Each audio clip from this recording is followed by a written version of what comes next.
अल्लाह ताला ने मूसा अलैहिस्सलाम को कूहे तूर पे बुलाया और कहा कि ऐ मूसा, हम तुम्हें अपनी किताब देंगे, तुम्हें कुछ खास अहकामात देंगे, उसके लिए तुम्हें तूर पहाड़ के ऊपर आना पड़ेगा। और 40 दिन तक मूसा अलैहिस्सलाम तूर पहाड़ पे थे। और आपको एक बात बता दूं मैं कि मूसा वो इकलौते नबी है जिनसे अल्लाह ने डायरेक्ट बात किया है। किसी फरिश्ते का बीच में वास्ता नहीं था, अल्लाह ने डायरेक्ट बात की है मूसा से। जब भी बात की है डायरेक्ट बात की। तो दोस्तों आज हम देने वाले हैं बहुत खूबसूरत रिएक्शन वीडियो हो दोस्तों, मूसा अलैहिस्सलाम और फिरौन का। दोस्तों यकीन मानना दोस्तों बहुत खतरनाक वाली वीडियो होने वाली है दोस्तों। तो अपना नाम बता देते हैं। हाय हेलो दोस्तों, मेरा नाम है लाला शेख, मैं इंडिया से। अस्सलाम वालेकुम, सत श्री अकाल दोस्तों। तो आज हम रिएक्शन देने वाले हैं मूसा अलैहिस्सलाम और फिरौन की वीडियो पे दोस्तों। यकीन मानना दोस्तों वो अपने आप को बहुत बड़ा खुदा कहता था, बहुत बड़ा खुदा हूँ दोस्तों।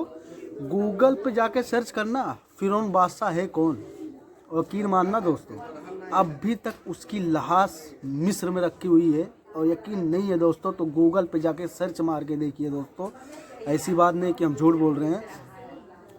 तो सबसे पहले ये सब बात छोड़ते हैं दोस्तों, ज़्यादा से ज़्यादा हम वीडियो पे ध्यान देते हैं। चलो हमारी वीडियो यहाँ से स्टार्ट करते हैं। मूसा अलैहिस्सलाम की वीडियो ये रही दोस्तों। पहुंचे तो अल्लाह ताला ने मूसा अलैहिस्सलाम को कूहे तूर पे बुलाया और कहा कि ऐ मूसा, बहुत खतरनाक, हम तुम्हें अपनी किताब देंगे, तुम्हें कुछ खास अहकामात देंगे, उसके लिए तुम्हें तूर पहाड़ के ऊपर आना पड़ेगा। और 40 दिन तक मूसा अलैहिस्सलाम तूर पहाड़ पे थे। और आपको एक बात बता दूं मैं कि मूसा वो इकलौते नबी है जिनसे अल्लाह ने डायरेक्ट बात किया है। किसी फरिश्ते का बीच में वास्ता नहीं था, अल्लाह ने डायरेक्ट बात की है मूसा से।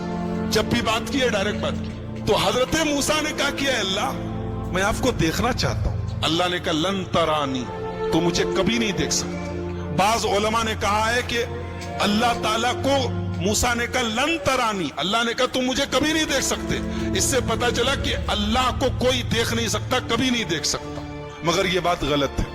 दुनिया की आंख से अल्लाह को कभी नहीं देखा जा सकता, लेकिन आखिरत में लोग अल्लाह का दीदार करेंगे। जन्नती जब जन्नत में जाएंगे तो अल्लाह ताला का दीदार करेंगे। ये कुरान से भी साबित है और हदीस से भी साबित। तो दुनिया की आंख से कोई अल्लाह को नहीं देख सकता। हमारे नबी सल्लल्लाहु अलैहि वसल्लम भी जब मेराज पर गए तो सही बात यह है कि आपने अल्लाह को नहीं देखा, आपने अपने रब का दीदार नहीं किया, जैसा कि बुखारी की रिवायत थी। तो अल्लाह ने कहा कि मूसा एक काम करो, तुम इस पहाड़ को देखो, इस पहाड़ के ऊपर हम अपनी तजल्ली उतारते हैं, तुम इस पहाड़ को देखो। अगर ये पहाड़ अपनी जगह बरकरार रह गया तो तुम मुझे देख लोगे।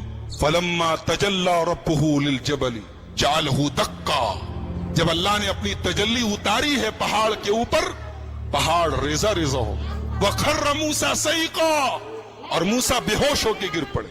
जब मूसा होश में आए तो कहने लगे अल्लाह मैं तौबा करता हूं, अब आज के बाद मैं ये ऐसी डिमांड नहीं करूंगा, ऐसा मुतालबा नहीं करूंगा, मैं तुझको देखना चाहता हूं। जब मूसा अलैहिस्सलाम तूर पहाड़ से वापस गए तो देखा उनकी कौम ने बछड़े को अपना माबूद बना लिया। उनकी कौम में सामिरी नाम का एक आदमी था, उसने सोने को पिघला करके एक बछड़ा तैयार किया और उस बछड़े के अंदर ऐसा कुछ सिस्टम बना दिया कि जब हवा चलती थी तो बछड़े से आवाज निकलती थी। तो बनी इसराइल से कहा उसने कि यही तुम्हारा खुदा है, और इसी से मिलने के लिए मूसा गए। तो बनी इसराइल उसके आगे सजदा करने लगे। जब मूसा अलैहिस्सलाम आए और देखा कि उनकी कौम बछड़े की इबादत में लग गई है, तो सबसे पहले अपने भाई हारून को पकड़ा, जिनको अपना जानशीन बना के गए। अपने भाई हारून की दाढ़ी पकड़ ली और कहा कि मैंने तुझको अपना जानशीन बनाया था, तूने यही मेरी जानशीनी निभाई है, मेरी कौम बछड़े की इबादत में लग गई। कहा कि मेरे भाई पहले मेरी बात सुन लो, मेरी दाढ़ी छोड़ दो, मेरा बाल छोड़ दो, पहले मेरी बात तो सुनो। ये सब आपस में झगड़ा कर रहे थे और मैंने समझाने की कोशिश की, लेकिन मैंने देखा कि अगर मैं ज्यादा इंटरफेयर करता हूं तो बात ज्यादा बढ़ जाएगी। मैंने आपके आने का इंतजार किया, मैंने और कुछ नहीं किया। मूसा अलैहिस्सलाम ने बुलाया सामरी को, बोला ये बता तूने ये क्या किया है, ये तूने बछड़े को क्यों बनाया है? तो सामरी जवाब क्या देता है कि मैंने हजरत जिब्रील के घोड़े के नीचे से मिट्टी ले ली اور اس مٹی کو ملا کر کے میں نے یہ سونے کا بچڑا بنایا ہے تاکہ لوگ اس کی عبادت کریں. حضرت موسیٰ نے کہا سامری سے سن, آج کے بعد تجھے اللہ تعالیٰ کی طرف سے یہ سزا ملتی ہے کہ آج کے بعد تجھے زندگی بھر جو چھوئے گا وہ بیمار ہو جائے گا. تیری یہ سزا ہے, تو نے بچڑے کو معبود بنا کے میری قوم کو شرک میں ڈالا, اب تجھے یہ سزا ملتی ہے کہ تو زندگی بھر انٹچیبل ہو جائے گا, تجھے جو ٹچ کرے گا بیمار پڑ جائے گا. اب سامری کا حال یہ ہو گیا کہ جو اسے چھوتا تھا وہ بیمار ہو جاتا تھا اور وہ خود بھی بیمار ہو جاتا تھا. لہٰذا جب کوئی سامری کے پاس سے گزرتا تو وہ کہتا لا مساس لا مساس, مجھ کو مت چھوؤ, مجھ کو ٹچ مت کرو. اور اس کے بعد حضرت موسیٰ نے کہا کہ تیرا یہ جو سونے کا معبود ہے نا, دیکھ اس کا میں کیا انجام کرتا ہوں. اس کو آگ میں جلا کے حضرت موسیٰ علیہ السلام نے پانی میں پھینکوا دیا. کہا کہ جس کو تم لوگوں نے اپنا معبود بنایا تو دیکھو اس کا ہم یہ حال کرنے جا رہے ہیں. ٹاٹا.